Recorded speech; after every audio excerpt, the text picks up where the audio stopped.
Guys, good evening to all of you. I am Golden Sir from Golden English Tutorial. Today we shall read about word, phrase, clause, sentence. Okay, and if I get time, then I will teach you about parts of a speech. Now we come on our topics. Okay, first one is word. What is word? Yesterday we have read about letters, and a meaningful group of letters is called a word, or you can say a group of letters which has a complete meaning is called a word. इसका मतलब ये हुआ अक्षरों का वह समूह जिसका एक पूर्ण अर्थ हो उसे हम शब्द कहते हैं, या ऐसे भी कह सकते हैं अक्षरों के शाब्दिक मेल को हम शब्द कहते हैं। जैसे यहाँ पे ध्यान दीजिए, DOG डॉग लिखे हैं। अब डॉग को आप लिखिए ODG। डॉग मतलब तो कुत्ता होता है। ODG का मतलब क्या होता है? कुछ नहीं होता है।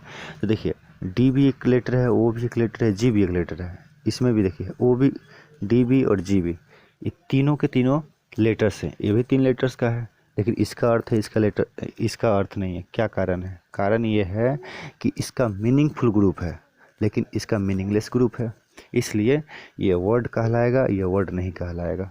चलिए अब आते हैं हम लोग फ्रेज पे। फ्रेज होता क्या है? Phrase, it is a collection of words which does not have its subject and finite verb. It does put forward some meaning but not complete meaning. इसका मतलब ये हुआ फ्रेज शब्दों का ऐसा समूह होता है जिसके पास अपना सब्जेक्ट और फाइनाइट वर्ब नहीं होता। यह कुछ न कुछ अर्थ बतलाता है लेकिन पूर्ण अर्थ नहीं बतलाता है। अब जानिए कि फाइनाइट वर्ब आपको दिखा होगा यहाँ पे। फाइनाइट वर्ब होता क्या है? फाइनाइट वर्ब क्या होता है?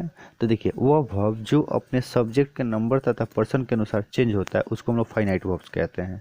ओके, अच्छा सब्जेक्ट किसे कहते हैं? One who does an action in a sentence is called subject, यानी वह जो करता होता है। करता का मतलब क्या होता है? काम करने वाला। ओके, जो देखिए दिस आइडिया, एग्जाम्पल के रूप में समझिए। दिस आइडिया, दिस आइडिया का मतलब यह विचार। इसका मतलब क्या हुआ? कुछ तो मतलब हुआ यह विचार। अब किसी के सामने आप कहिएगा यह विचार, तो इसका मतलब क्या हुआ? कोई कहेगा क्या? ब्यूटीफुल लेडी, सुंदर लेडी। तो क्या सुंदर लेडी का मतलब क्या? बस ये पूर्ण तो अर्थ दे नहीं रहा है, ये भी पूर्ण अर्थ नहीं दे रहा है। 200, 200 का मतलब 200, तो इसका भी पूर्ण अर्थ नहीं। कुछ तो मीनिंग है 200, लेकिन ये एक कंप्लीट मीनिंग नहीं दे रहा है, ये भी कंप्लीट मीनिंग नहीं दे रहा है, ये भी कंप्लीट मीनिंग नहीं दे रहा है। तो इसको हम लोग फ्रेज कहेंगे। चलिए अब फ्रेज के टाइप्स जो होते हैं 5 होते हैं। एक noun phrase, adjective phrase, verbal phrase, adverbial phrase और फ्रेजल वर्ब होता है। ठीक है, अब जब हम लोग फ्रेज पढ़ेंगे तो फ्रेज के बारे में डिटेल पढ़ेंगे। चलिए अब आते हैं क्लोज के बारे में। क्लोज के बारे में पढ़ते हैं। What is close? मीन्स उपवाक्य किसे कहते हैं? It is a part of a sentence which has its on subject and finite verb. जैसे इसमें भी फाइनाइट वर्ब आया। देखिए ये सेंटेंस का वह भाग होता है जिसके पास अपना सब्जेक्ट भी होता है और फाइनाइट वर्ब्स भी होते हैं। ओके, जैसे देखिए यहाँ पे सी सब्जेक्ट हुआ, इज तो वर्ब है कि नहीं? लेकिन क्या आप सी इज इंटेलिजेंट, क्या ये सेंटेंस है? यहाँ फुल स्टॉप नहीं है, सेंटेंस है?